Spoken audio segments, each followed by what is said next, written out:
Okay.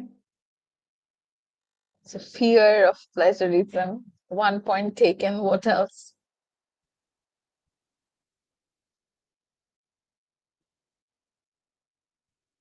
What are the challenges that you faced while giving an online exam?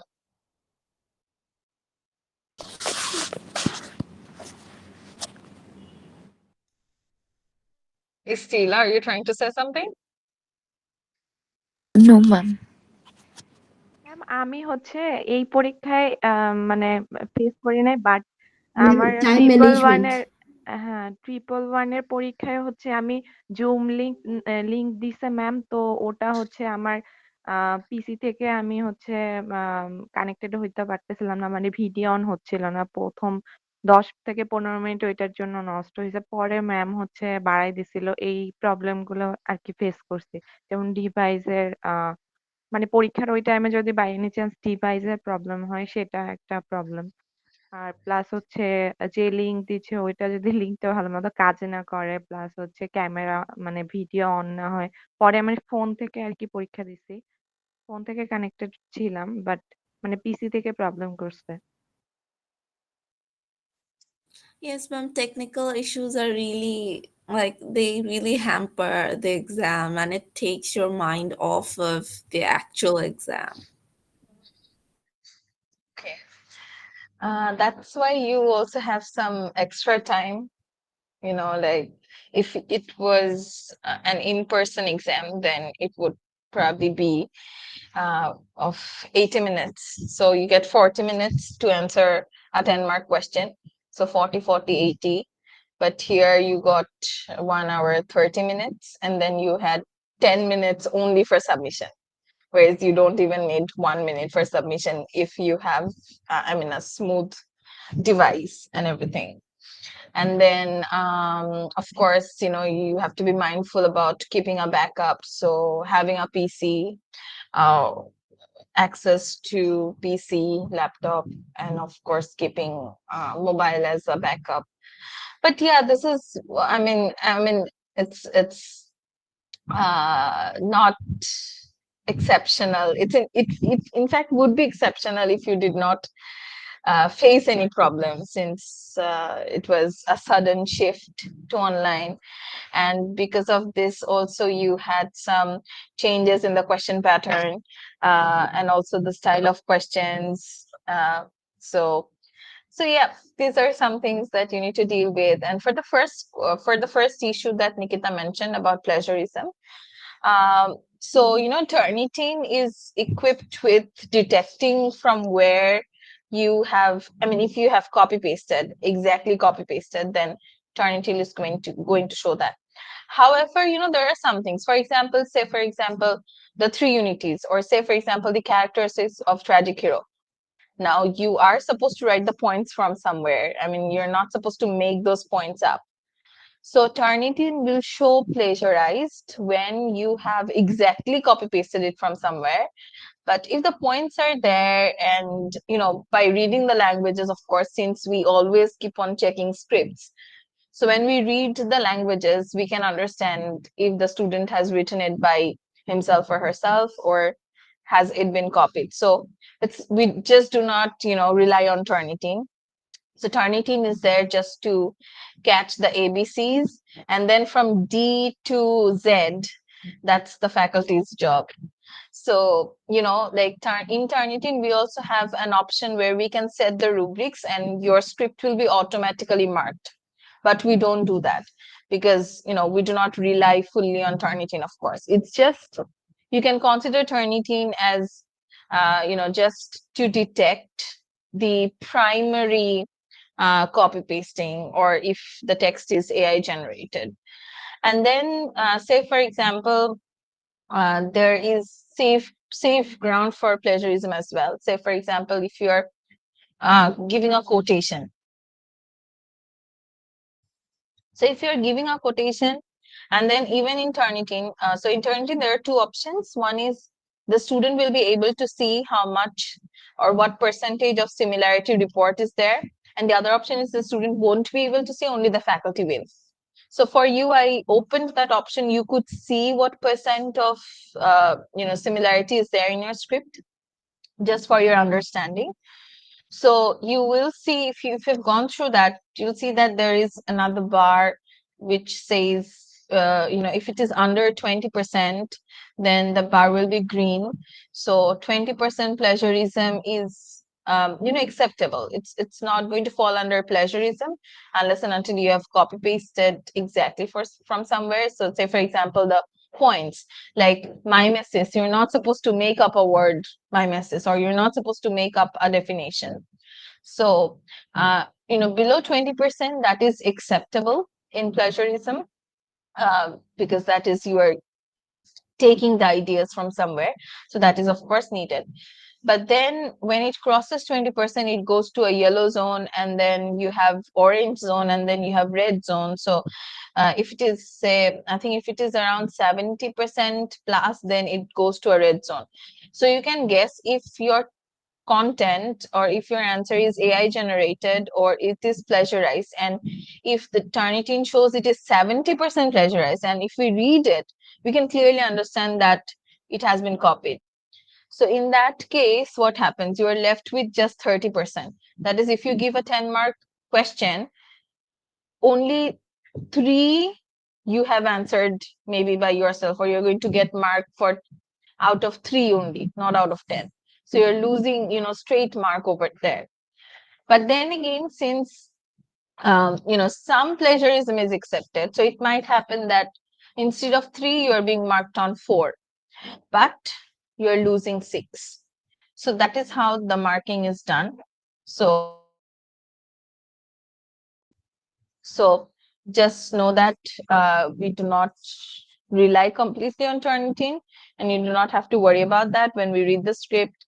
And also, since you have given your quiz, so I have some idea about what your writing is like. So it can be easily understandable. So this is one thing. Another thing, I think from your section, it was okayish. Like, did you face any problem in submitting in Turnitin?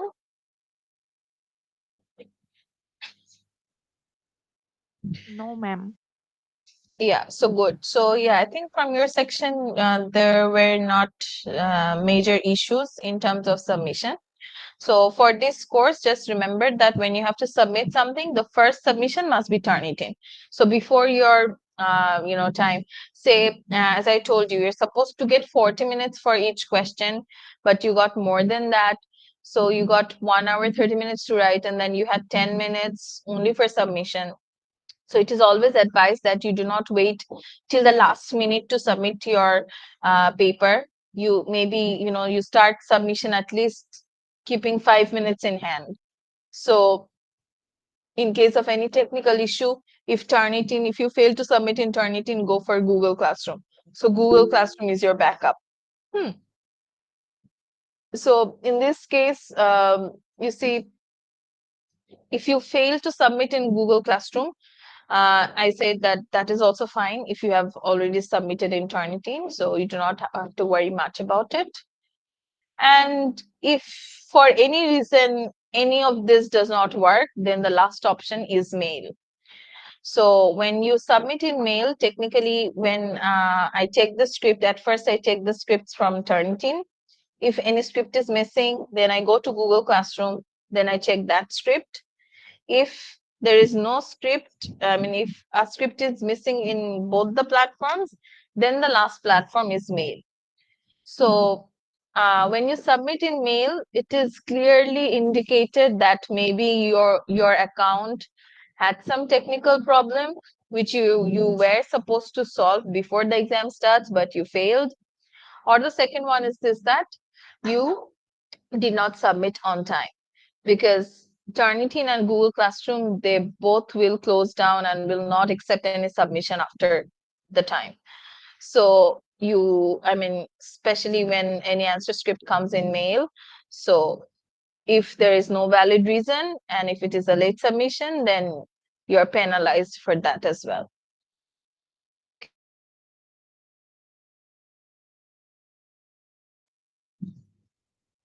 So Maimuna, about the approximate date of makeup quiz, you need Yes. to wait for that Okay, because ma'am. since the first quiz was an in-person quiz, so I'll try to take the quiz once we get back to the campus. Okay, ma'am. Thank you.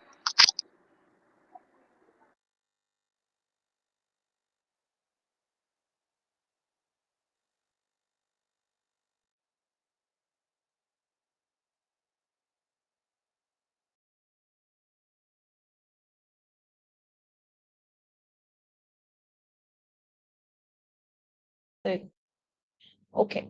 Uh, okay, so another important announcement. This is for your report.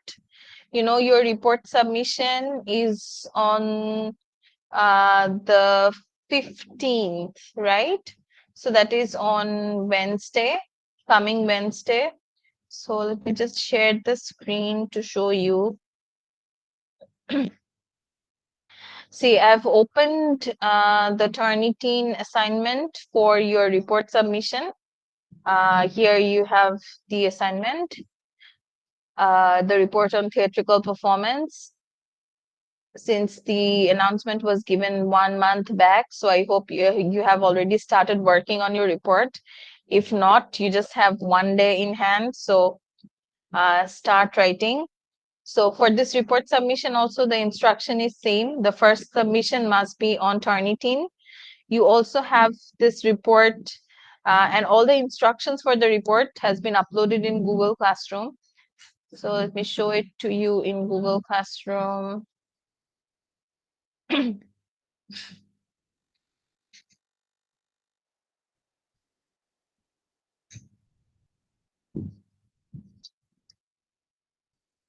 Here, as you can see in Google Classroom, one, this is Maria, okay.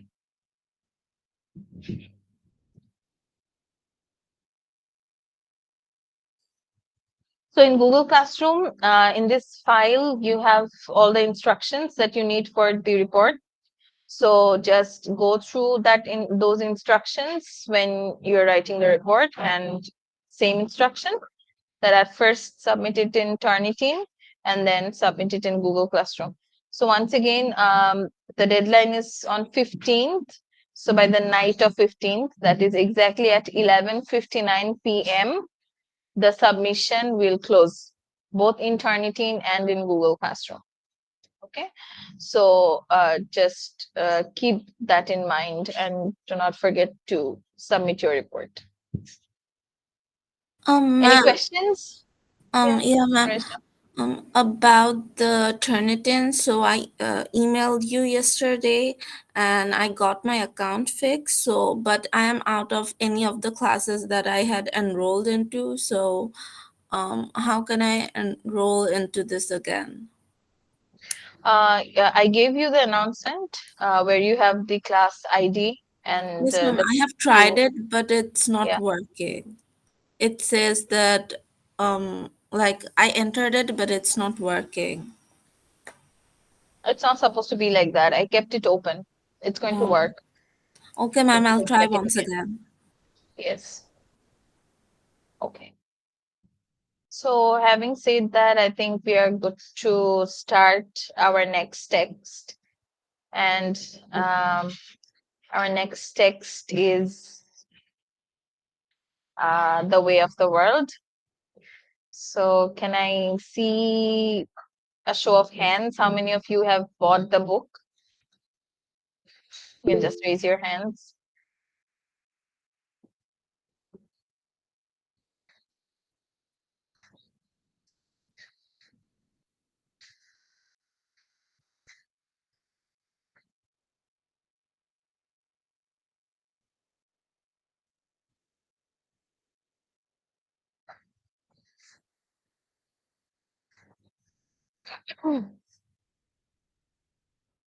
Okay.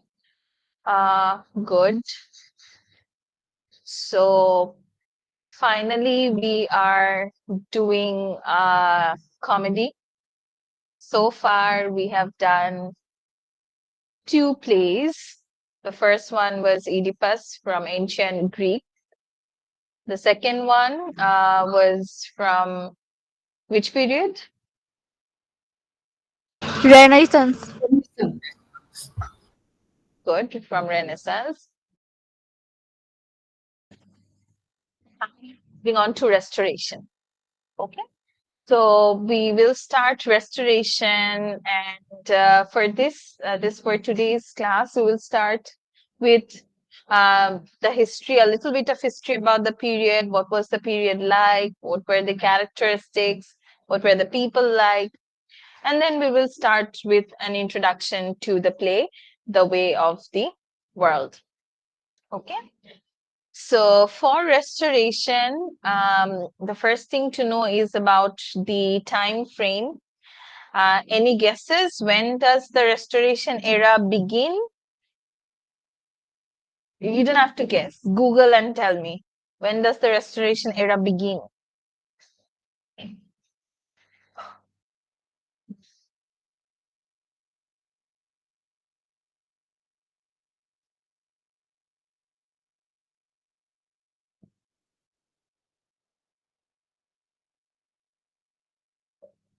1660, ma'am. 1660 to 1688. Okay, so 1660. To 1680. Okay. Now 1680, that is like approximately. Some people consider it as roughly from 1660 to 1700. So the important thing to keep in mind is that this particular time, 1660, and what happened in 1660. As you can see the name, it says restoration. So restoration basically means that something has been restored. That is, there was something before, and then in the middle, for a certain period, that was not there. And then in 1660 exactly, that came back. And this restoration was the restoration of monarchy. So just keep this in mind that monarchy, writing it in the chat box. Chat box is going to be like the whiteboard. So monarchy was restored in 1660. So right before 1660, we see that Oliver Cromwell was in power. So this is basically history of England. So Oliver Cromwell was in power, and then I mean, for a certain period. And when Oliver Cromwell was in power, this was the Commonwealth period as well. And there were a lot of restrictions in the society. They were more influenced by the military strict and rigid rules. So the people did not really enjoy much flexibility or much independence. And in terms of theater and drama, the most important thing to remember is during this Cromwell reign, the theaters were closed. So this was one of those, black periods for theaters where all the theaters were closed. And I think I mentioned this in one of the first classes that theaters uh, have to do a lot with the politics and the political powers.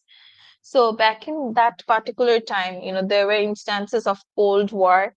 So the government and the political parties, they did not want people to, you know, come together in theatrical performances or to watch theatrical performances, because those were scopes and spaces where people would engage in political discussions, where people would engage in debates, and that might lead to more anarchy in the society, because that was a particular time where England faced a lot of Cold War, and there were, a lot of disturbances and there were a lot of turbulences. So closing down the theaters was one of the political stances by the government to control the people and to restore peace in the society.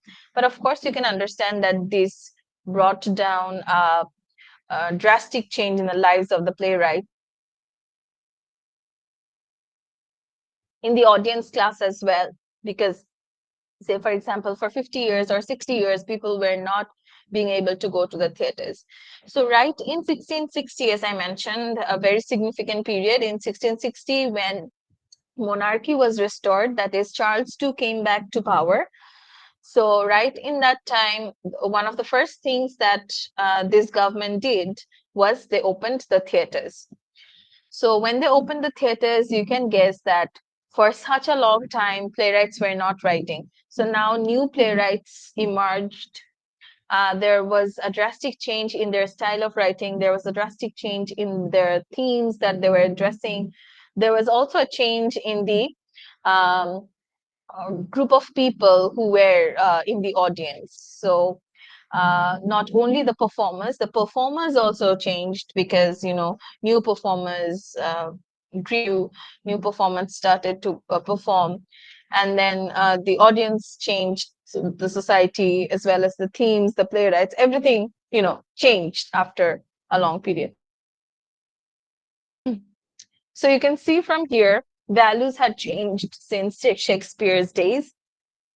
New audience consisted of fashionable young cynics and dilettantes, self-indulgent rakes and wits who prized glittering conversation and were interested only in seeing themselves on stage, no matter how satirical the portrait.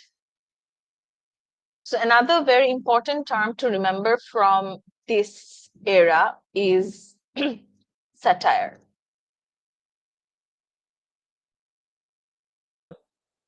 This is not only for play.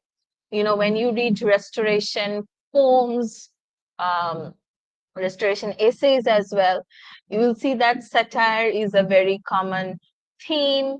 It is a very common element as well.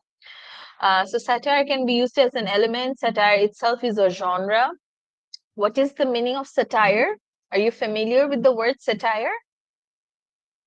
Yes, ma'am. Okay. So in case of satire, what happens? There might be a serious issue, but that issue is mocked by something that is very silly. So that is the satirical portrait. It can be, as I mentioned, it can be a genre. It can also be an element that you're using satire in a particular literary piece. So in case of restoration, this was very interesting that the audience themselves were the aristocrat people. The playwrights, when they were writing the plays, they were also writing about aristocrat people, and they were using satires. So the playwrights were basically satiring the aristocrat people. Now think about it. Uh, Say, for example, someone is writing about you. Now, when will you like reading that writing, or when you would like to see yourself or someone like you on stage? Maybe when they are saying good things about you or they're portraying good things about you. But in this case, it was, very different. These aristocrat people or the characters in the plays, they were being satirized, they were being mocked. But despite this satire or despite being mocked, these people loved going to the theaters. These people loved watching themselves being laughed at. So this was something very different. So no matter how hilarious or no matter how belittled they were being, they would go to the theaters and they would watch the theaters. So the second point, C, heavily influenced by Moliere, but chilled with the dry wit of the London aristocracy. Now, Moliere was a French playwright, and before Restoration, that is when Charles II was dethroned in the middle. So Charles II was staying in exile in France. So while he was in France, he had opportunities to watch French theater, and he was very much influenced by French theater. He loved everything about theater. So when he came back to power in 1660, that is when monarchy was restored, one of the first things that he did was he opened the theaters. So you can see the title of this slide. It says Theater Returns. So exactly in 1660, theater returns. And since he was influenced by French playwrights and French theater, a lot of the theatrical practices and the playwrights were also influenced by French theater. And Molière was one of the most famous French playwrights. So this Restoration era plays were also heavily influenced by Molière. And then take a look at the third point. Naimur, can you read the third point?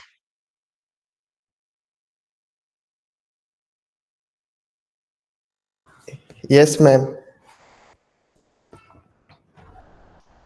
Hello, Yes, ma'am. Can you please. hear me? Yes. So, which ma'am? The romance and emotion one, ma'am. Yes, that's the third point. Yes, ma'am. Sorry. Romance and emotion gave a way to intellect in sophisticated play about ma'am, which I can't. Cuckoldry. Cuckoldry, gossip, intrigue, intrigue, and sexual license, yet tempered with a strong sense of decorum.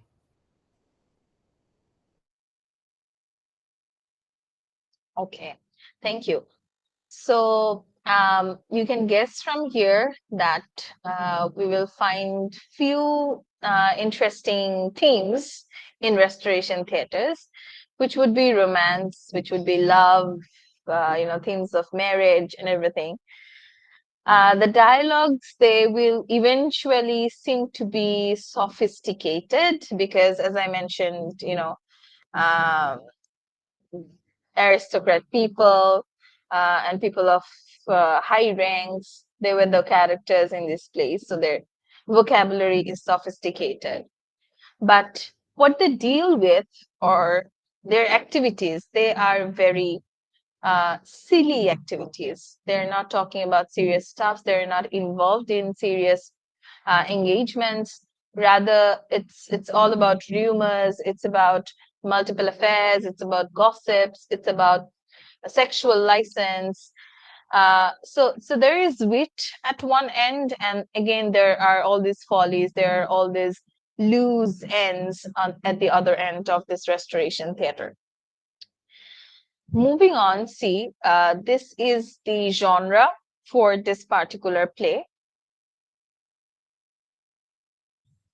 Like in case of Dr. Faustus, apart from being a Renaissance tragedy, it was also a what type of play?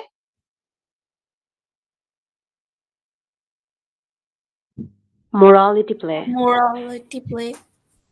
Yes, good. So in Dr. Faustus, it was a Renaissance tragedy and also a morality play. In case of The Way of the World, it is a restoration comedy. And this particular form of comedy is called comedy of manners. Okay, comedy of manners.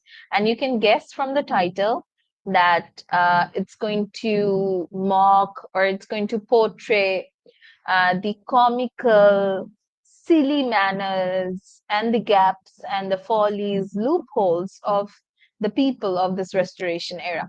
So the manners of these people. And um, the title itself of the play, which is The Way of the World, so this itself is, an embodiment of these comedy of manners, because the world that the play talks about, the way of the world, this world is this restoration world. This world is the people of this restoration era. So in this world, what was the way of the world like? What were people involved in? What was the characteristics of the people like? So in this genre, that is under the genre of the comedy of manners, we will find witty, cerebral form of comedy that depicts and often satirizes the manners and affectations of a contemporary society. So this contemporary society is the Restoration Society, and mostly we're talking about mostly England. We're talking about mostly focusing on London and focusing on this aristocrat society. Then it is concerned with social usage and whether or not the characters meet certain social standards. So social standards, one of the basic concerns for aristocrat people. They were concerned about how they speak, they were concerned about how they dress up, they were concerned about what company they spend time with. So they would not be friends with anyone, they would pick particular people to be friends with. And this is also interesting. In case of the theaters, since mostly aristocrat people would go to the theaters to watch drama. So this was also a place for gathering of high society people. So not everyone would have access to the theaters. So this was also a very important setting for a single man of high class to meet a single woman of high class, because they would know that they can make some acquaintances in a place like this, and they would belong to the same social class. So social standard was a very important thing. And we will find that the plots over here, they're more fragile, they're not that serious, of course, since it's a comedy.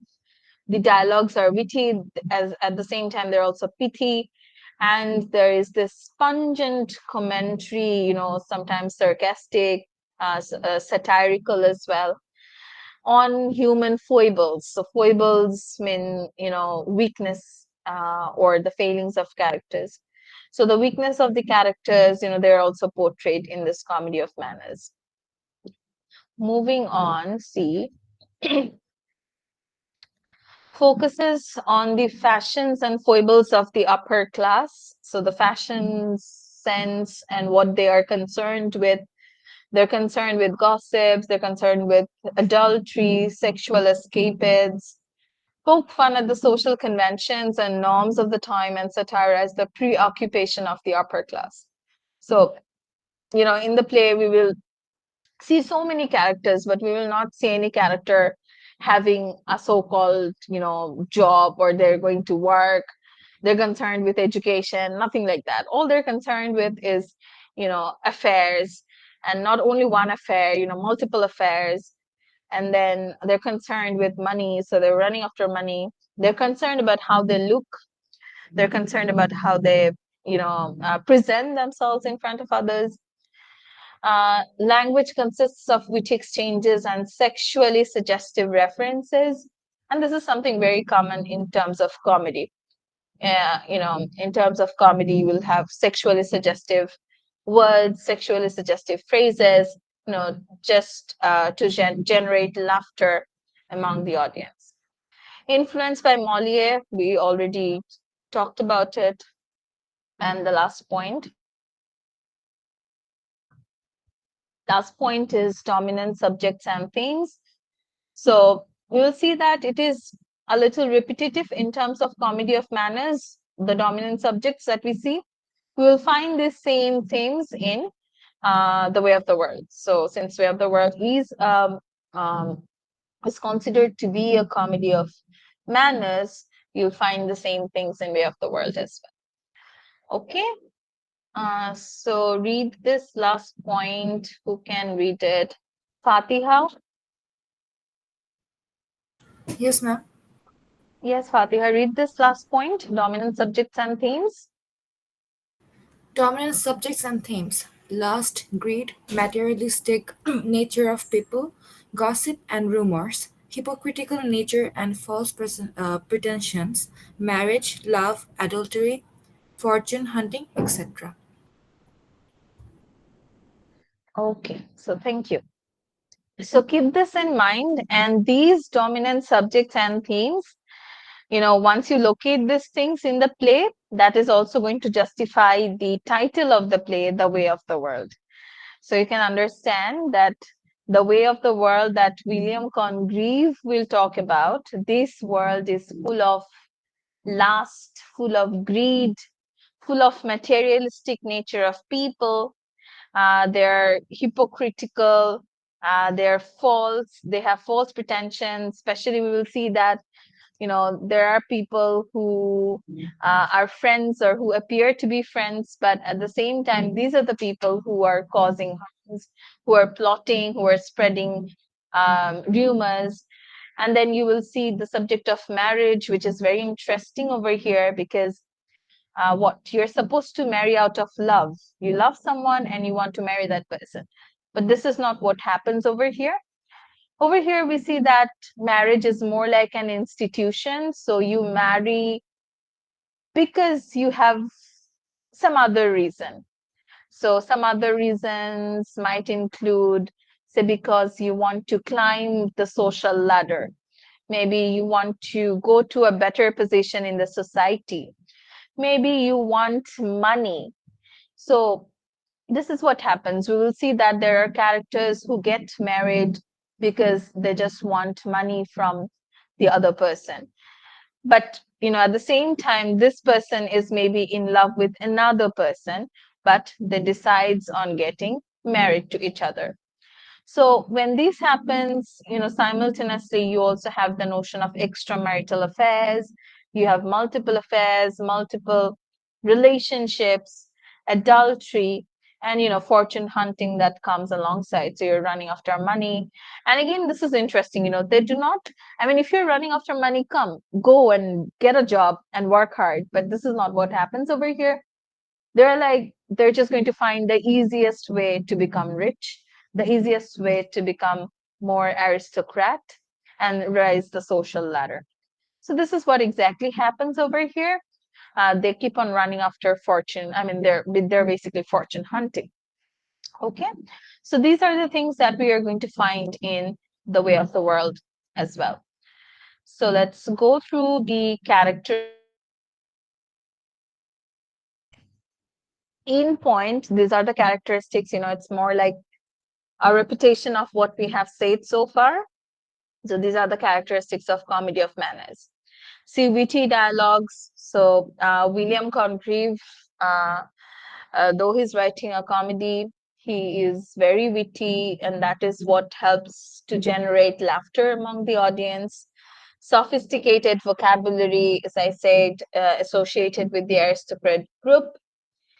Cleverly constructed scenarios.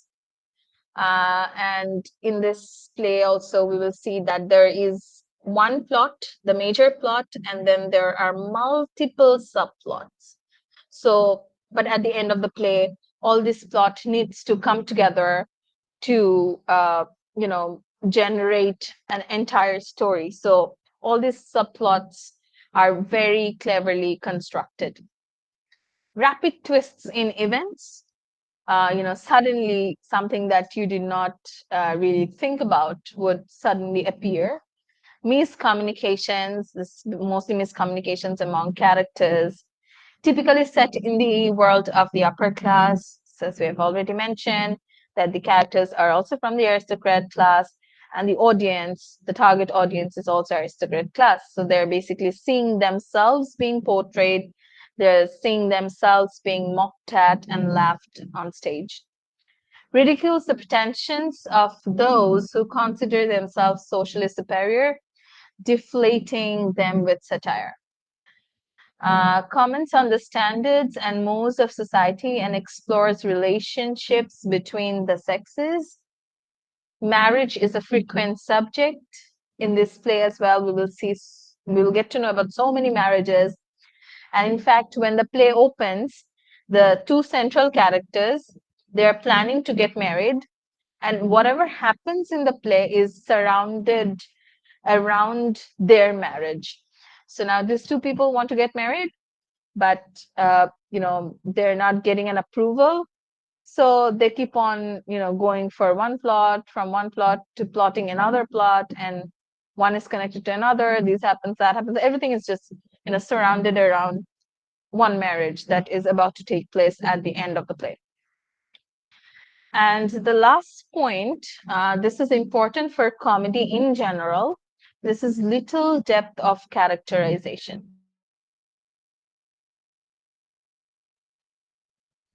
Little depth of characterization.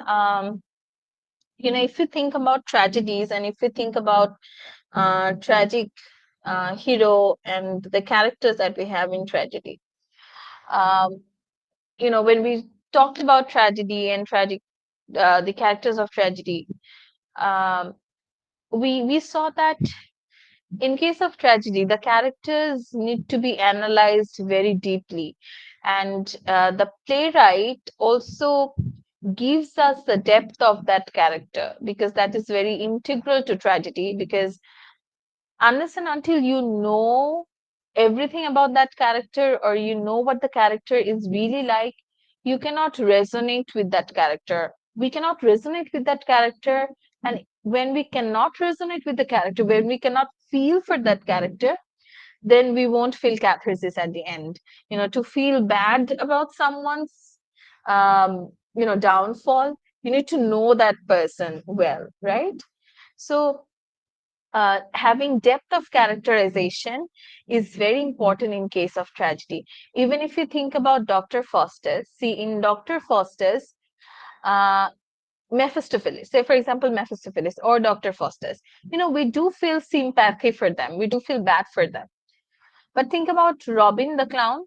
We do not really feel bad for Robin the Clown because we do not really know much about Robin the Clown, or we do not really have that depth of characterization, the equal depth that we see in Dr. Faustus or see in Mephistopheles. And again, think about the seven deadly sins. The seven deadly sins, they come in one act. They just come, they say one dialogue, and they leave. So those were the comic relief. So in case of comic relief, even if it is in a tragedy, the characterizations are done intentionally in such a manner that it has less depth or little depth, because that is one of the ways how you will laugh at that character. So little depth of characterization is an important part. It is intentionally done so that we can laugh at the situation, or the mocking or the satiring can be done properly. Because over here we do not want catharsis. This is not a tragedy. Okay, so you can keep this in mind for contrasting the characters in a tragedy with the characters in a comedy, like what it is like. Okay, clear so far? Yes, ma'am. Any questions? No, ma'am. Ma'am, could you explain the last part, like why we don't have this in comedy? Like why we don't want this to like happen in comedy? uh, I mean, why we don't want the depth of characters? Because if you have the depth of characters, then maybe it will not be easy for you to laugh at that character. You can think about any practical example. Um, say for example, someone suddenly appears. Okay, let me just give my example. Say for example, I come to the class after the uh, vacation, not vacation, I mean, after this online session when we meet in person in the new campus. Say, for example, you see that I have shaved my head. So I have no hair. I am bald. So maybe if you do not know me, then you might laugh because, oh my God, she has shaved her head. But if you know me, and if you see that, okay, maybe I have a disease, or maybe for some medical reason I had to shave my hair, then maybe you will not be able to laugh at that situation. So if you have the depth of characterization, if you know that character in very details, say from the young age, maybe in case of comedy, like you have some characters who are foolish. They're foolish, they're dumb, they're fool. So if you think about a character like that, a dumb character, then we usually laugh at that character. we usually laugh at the fact that that person cannot speak with logic, will come up with silly arguments. But if we start knowing that character from a very young age, and if we get to know what problems he or she faced from the young age, the fact that he or she has a trauma from the past, he or she has always been bullied in school, college, if you get to know about all this little depth, all these little details, that is when you have the depth of characterization, it will not really be possible to laugh at that character. So since it's a comedy, the target of the playwright is not catharsis. The target of the playwright is not, to generate fear or pity. Rather, the target is to create and generate laughter, to bring out the follies and foibles. So for this to do justice to the character, little depth of characterization is one of the integral parts. So the playwright intentionally avoids giving depth of characterization. Clear? Yes, ma'am.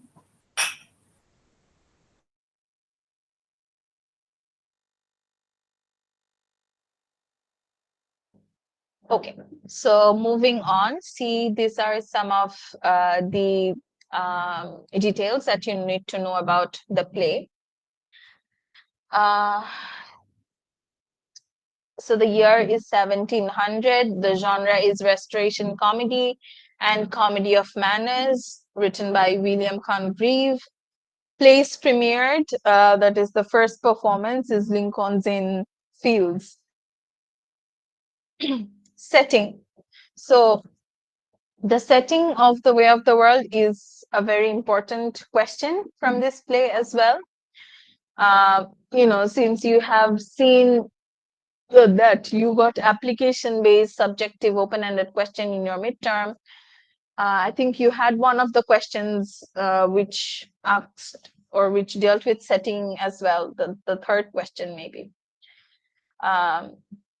So see over here in The Way of the World, setting, as I said, is very important because this setting is reflective of the aristocrat setting of the Restoration era. So if you have any question related to what the Restoration Society was like, what were the people like, you have to refer to the setting of the play as well, because it talks about the restoration, in restoration period, what were the hyped places, where would people go. So in this play, there are 5 acts. In total, there are 5 acts, and there are 3 settings. So 3 settings, 5 acts. Act number 1. Act 1 is set in a chocolate house. So remember, it's a chocolate house, and don't get confused with a coffee house. But in chocolate house also you have tea. You do not really have only chocolate, but it's called a chocolate house. So chocolate house was one of the most aristocrat, fashionable settings of Restoration period. So if we think about our context, then maybe in Bangladesh, if you think about our context, then maybe around 2011 or 2012, 13, when just there were not a lot of coffee houses, there were just, some coffee houses. So if you think about places like North End back then would be a place for only the aristocrats. So, but nowadays, well, it's very different. You have more reasonable chain shops and you have more coffee houses.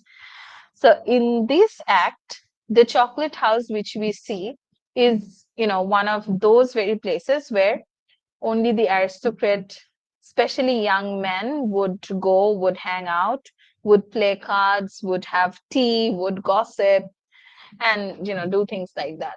So the setting itself, establishes a sense of the artificial world of the play. So again, talking of The Way of the World. And the play begins, or when the play opens, we'll see that the first setting is this chocolate house. Okay. This chocolate house, we will find, and when the play starts, we will find 2 characters, 2 young handsome, good-looking men. One man is single and the other has recently married. They appear to be friends. They're friends. They have known each other for a long time. They're sitting in the chocolate house and they are playing cards. So they're playing cards and they're gossiping. Uh, so this is what happens in Act 1 when the play starts. In Act 2, the setting shifts. We have a different setting, and this setting is St. James Park. So it's a park. It's again another fashionable restoration setting. So this is also another park where mostly aristocrat people would go. This particular park is associated with rumors as well, because in this play we will see that, you know, the characters who are seen in this park, they go there as a part of a plot. So they're plotting against some of their close ones, and again someone's outside also sees that, okay, they're talking in the park. So rumors keep on spreading, and this is again another setting, another fashionable restoration setting, the second one. The third setting is where most of the play takes place. Three acts, Act 3, 4, 5. All these three acts take place in this setting, which is the home of Lady Wishford. So Lady Wishford is a major character, one of the major characters, again, an aristocrat lady. Well, you have the word lady, you usually have the word lady in front of someone's name when she belongs to an aristocrat family. So Lady Wishford is an old widow. She's an old aristocrat, meaning rich widow. And in her home, we will see most of the play taking place. And in the beginning, we'll see some of the characters coming and going in Lady Wishford's house. But in Act 5, finally, in the final act, we will see that all the characters of the play come together in Lady Wishford's house, and we get the resolution of the play. We get to understand, what happened. We get to understand. We get to fill up the blanks, basically, because there are a lot of plots, there are a lot of subplots. It gets very confusing. So at the end, in Act 5, the resolution comes, and we get to understand why this happened, why did this person do that, blah, blah, blah. So everything comes in all together, is resolved in Act 5, which takes place in Lady Wishford's house. Okay, so this is about the setting. Once again, the setting is important to understand restoration era, restoration people, since it already talks about the fashionable restoration go-to places for the aristocrat society. Okay, any questions so far?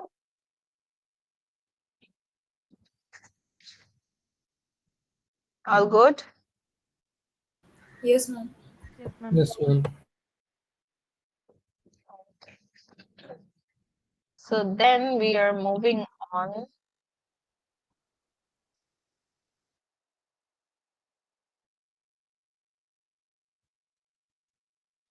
So for this particular slide, I chose to add this character map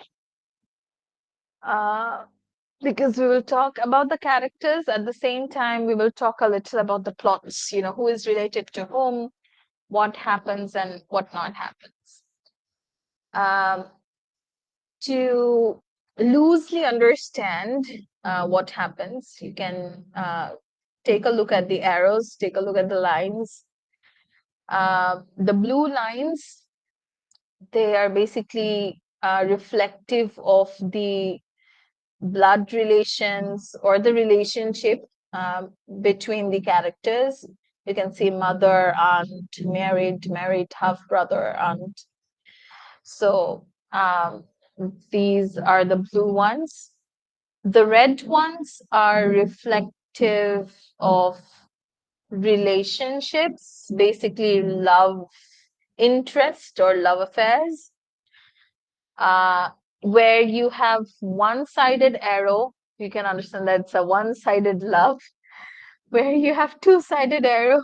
You can understand it's two-sided love. Both are in love with each other. So as you can see in the middle, there's only one two-sided arrow, which is Mirabel and Millamant. So is these two-person, they're supposed to be in love with each other, and this is the marriage that is responsible for everything that happens in the way of the world. So we'll come to that later. And you can see two lines which are in black.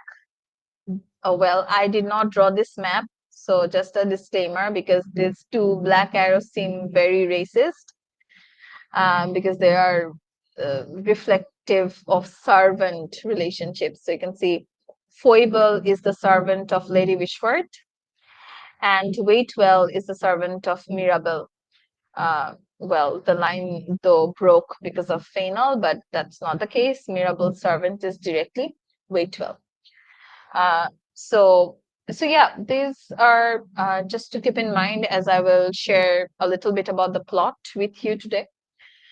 So let's start with our hero, the comic. It's not a comic hero exactly, but yeah, the hero of the comedy is Mirabel. So remember this might seem very confusing. Which one is the man and which one is the woman? Because the names are so, I mean, it's really hard to distinguish by just listening to the name that whether it's a he or a she. So Mirabel is the he is the man, and Miss Millamant, well, in the play, you will find her as Millamant only. So Millamant, you can write Miss Millamant or you can write only Millamant, that is also fine. So Millamant is the woman. So we get to know that Mirabel and Millamant, they both are in love with each other and they want to get married. But for this marriage, they need approval, and this is where they are facing problem because Millamant's guardian, who is Lady Wishfort, Lady Wishfort is Millamant's guardian. She does not want Mirabel to get, I mean, Millamant to get married to Mirabel. So we'll come to that as well. So let's start with Mirabel. So Mirabel is a young, handsome, single, clever. Mirabel is very clever, restoration man. And literally, almost all the female characters of the play are in love with Mirabel. Almost all the female characters. Like we'll see that this way or that way, this female character has had a relationship with Mirabel or is in love with Mirabel at present. So he is, you can understand, very admired.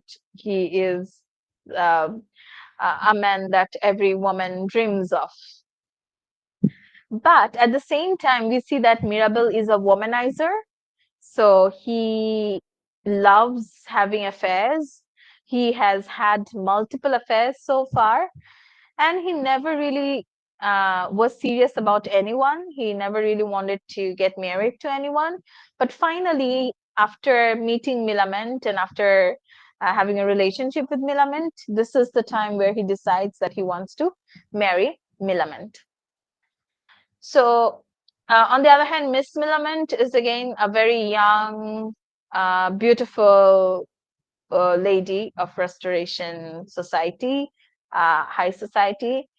And she is again, admired by, she also has suitors, that is, people or young men of the society also wants to marry her. But she is supposedly in love with Mirabel. Now, Mirabel, before having a relationship with Millamant, had a relationship with another woman. I mean, he had many relationships, but we just come to know about another relationship among those many is with a character called Arabella. Okay, you can write this name down, Arabella. And Arabella is basically another name of Mrs. Fainall.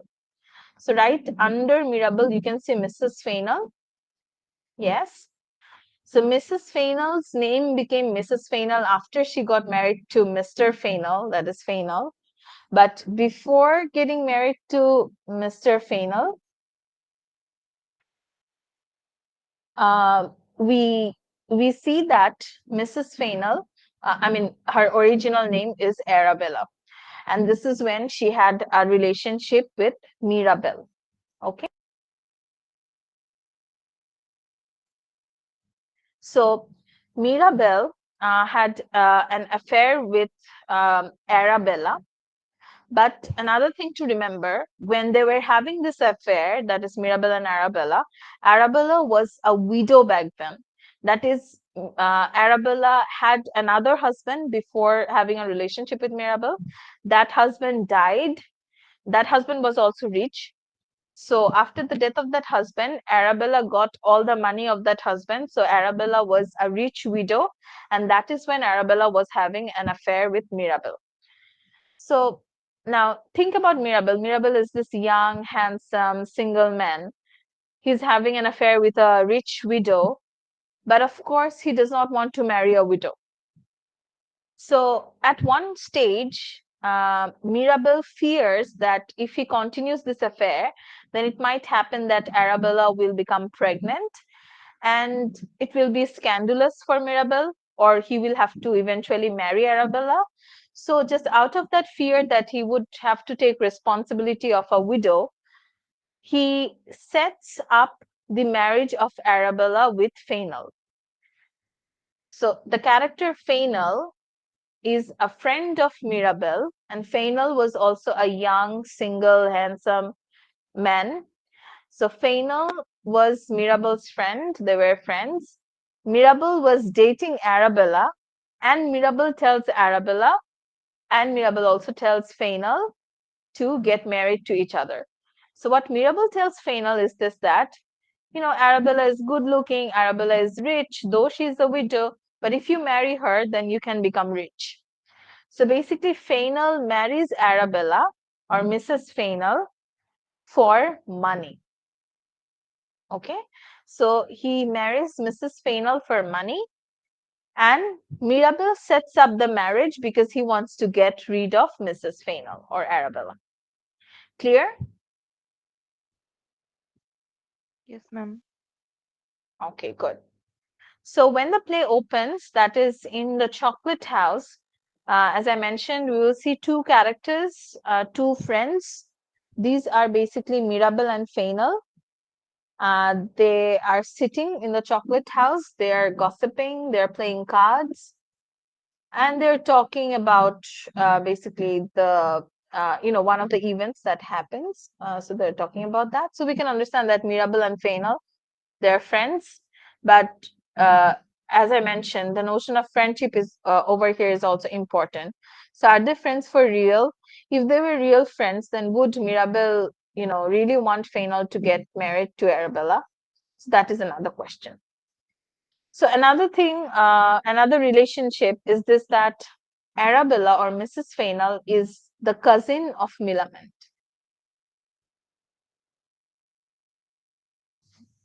So it basically means that Mirabel was having an affair. I mean, Mirabel's ex, Arabella, and Mirabel's present, current girlfriend, Millamant, they are both cousins. As you can see, at the top, Lady Wishfort is the aunt of Millamant, and Lady Wishfort is the mother of Mrs. Fainall or Arabella. So these two are cousins. Okay.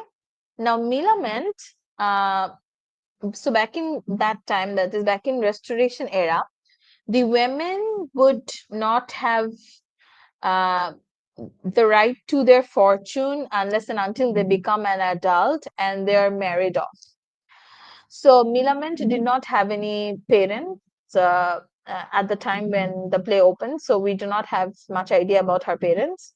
What we know that Millamant is under the custody of Lady Wishfort. That is, Lady Wishfort is the guardian of Millamant. So Lady Wishfort has the custody of her fortune. I mean, Millamant's fortune. So whatever Milaman's, fortune is, whatever money she has, everything is with Lady Wishfort, and Lady Wishfort will give that money to Millamant only under the condition that she marries a man that Lady Wishfort approves of. So Lady Wishfort need to approve the man that Millamant wants to marry. So Millamant wants to marry Mirabel, but the problem is this, that Lady Wishfort will not approve Mirabel. Lady Wishfort does not want this marriage to take place. But if Lady Wishfort does not approve, then Millamant does not get the money. So you can understand that what's stopping these two adults to get married is again the fortune or the money. So whatever happens in this particular play, everything is surrounded around making Lady Wishfort agree to this marriage so that Millamant can get the money that she's supposed to get as a fortune, and Millamant and Mirabel can marry. Okay.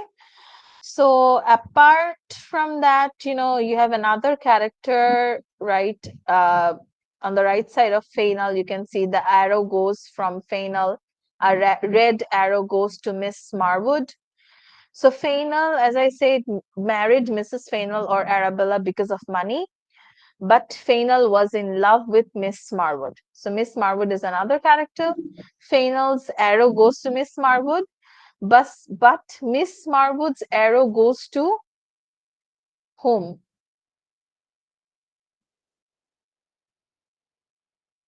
Mirabel.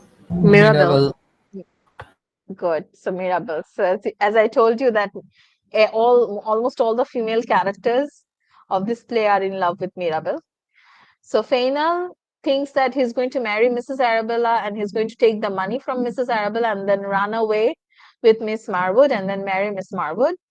But Miss Marwood, yeah, she's okay with Fainal. I mean, she's having an affair with Fainal, but at the same time, she's in love with Mirabel. Okay. So again, Miss Marwood is a friend of Lady Wishfort. So, Lady Wishfort is old. So we can understand that Miss Marwood is probably not as young as Millamant or even Arabella. Miss Marwood is a little more aged, though we don't have the exact age. Okay. And then there are some more other characters. We will talk in details and we'll come back to the plot in the next class. So far, just, Lady Wishfort, Mirabel, Millamant, Fainal, Mrs. Fainal, Miss Marwood. Just keep all these names in mind. Read a little bit about the plot, because the plot, as I mentioned, there are multiple plots. It is a little complicated. So read it so that it becomes easier for you to catch up in the next class.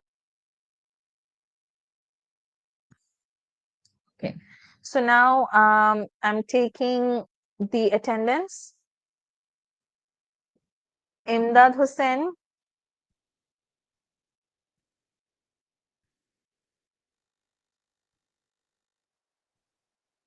Saida Maimun Anjum. Present, ma'am.